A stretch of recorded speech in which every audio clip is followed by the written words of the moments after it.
With the FDA Advisory Committee voting to approve the emergency use authorization, it now heads to the CDC. Their advisory board will vote on Sunday. If all goes well, then it's up to the other factors like the state, the federal government, and shipping companies to get that vaccine out to Americans as quickly as possible.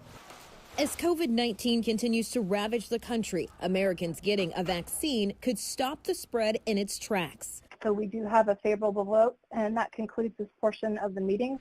From the FDA to the CDC, where a committee there must also give the vaccine a green light. And if that happens, 20 million people should get vaccinated in just the next several weeks. So here's how Pfizer-BioNTech says it'll happen. Within 24 hours of the FDA's emergency authorization, much of the vaccine will be shipped from Pfizer's facility in Michigan. First, going to hospitals and pharmacies nationwide that partner with the federal government. Next, healthcare workers and residents in long-term care facilities are at the top of the list to get the vaccine. But that timeline could depend on which state you live in. Take Illinois, for example. Yes, there are a lot of people in that priority group, and yes, we want to make sure we get it to you, but no, it won't happen on day one or week one or maybe even week two. So patience will be the name of the game.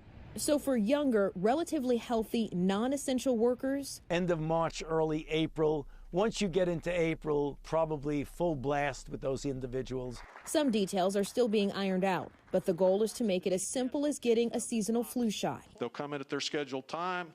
They'll meet with the pharmacist or technician. They'll get a record card with the vaccination that they got. We'll also email them that record.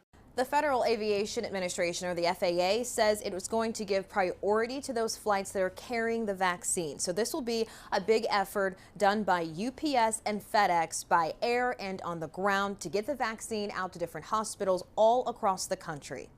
From the White House, I'm Nadia Romero.